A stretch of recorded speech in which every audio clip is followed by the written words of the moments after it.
श्री कृष्ण श्रीमद् भगवत गीता अध्याय 1 कुरुक्षेत्र के युद्ध स्थल में सैन्य निरीक्षण श्लोक 36वां। नेहत्ते धार्त राष्ट्रान्नका प्रीतिः स्या जनार्दन पापमेवाश्रेदेस्मान् हत्वैतानाततायनः। अर्जुन कहते हैं, माना ये लोग गलत हैं, अतिताई हैं। अतिताई मतलब 6 प्रकार के अतिताई यहाँ पर बताए गए हैं। वैदिक शास्त्रों में जो 6 प्रकार के अतिताई हैं उन्हें तुरंत मार देना चाहिए। ये अतिताई आज की डेट में अगर देखा जाए तो मारने का मतलब है संबंध तोड़ लेना चाहिए। अगर वो हमारे साथ में भी रहते हैं तो मानसिक रूप से संबंध को तोड़ लेना चाहिए, और अगर साथ में नहीं रहते हैं तो पूरी तरह से संबंध तोड़ लेना चाहिए। वो 6 अतिताई होते हैं।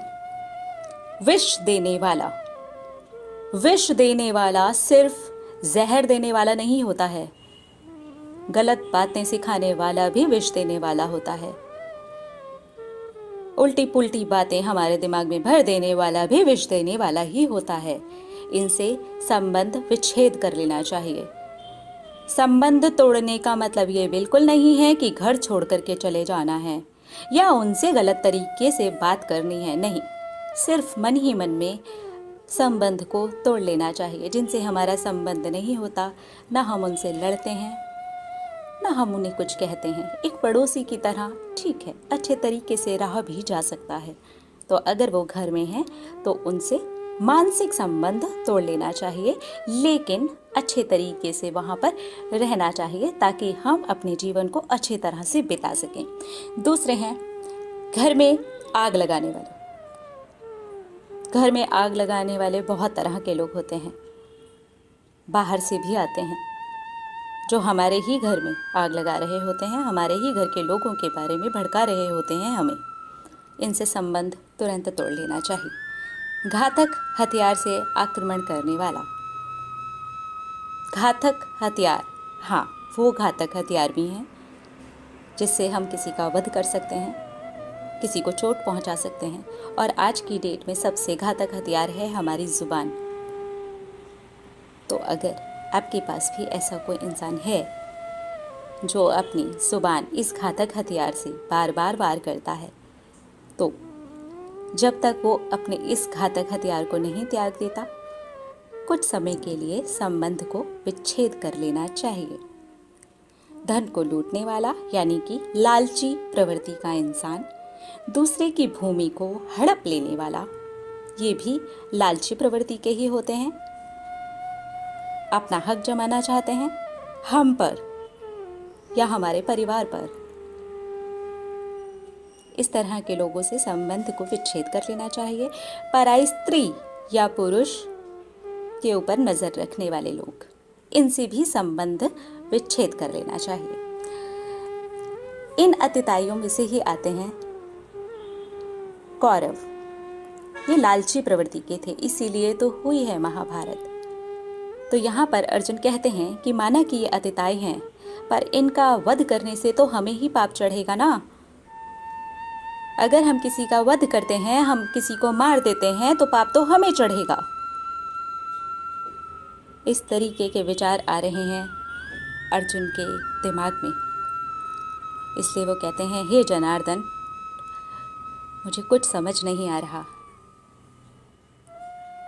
ये सब मेरे हैं, मेरे मित्र हैं, मेरे गुरु हैं, मेरे परिजन हैं, सब मेरे हैं।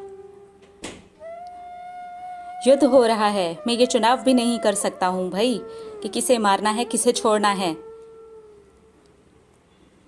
लेकिन किसी को भी मारना तो पाप ही है। जनार्दन, जीवों के पालक। इसलिए यहाँ पर श्री कृष्ण को जनार्दन कह करके संबोधित किया गया है कि हे जनार्दन, इनको मारने से पाप चढ़ेगा मुझे।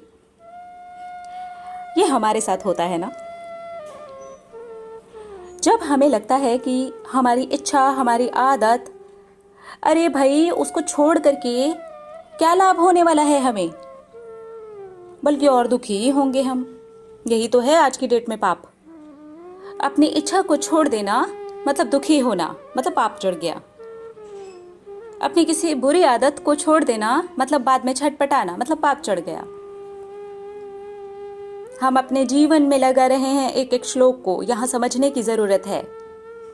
अतिताई हैं वो लोग, अतिताई हैं वो आदतें, अतिताई हैं जितनी भी चीजें हैं वो जो हम पर हावी हो जाती हैं, वो इच्छाएं,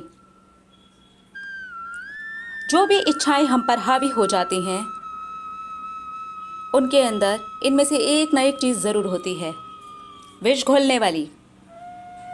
हम कुछ ना कुछ ऐसी हरकतें कर सकते हैं, जरूरी नहीं कि 100% करेंगे ही करेंगे, लेकिन कर सकते हैं, इसके चांसेस होते हैं।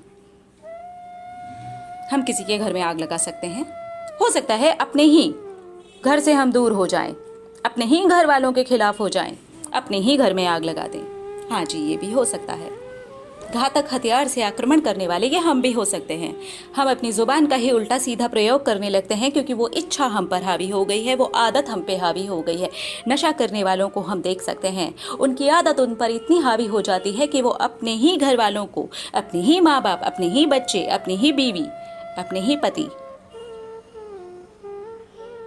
उन्हीं के लिए घातक हथियार का प्रयोग करते हैं।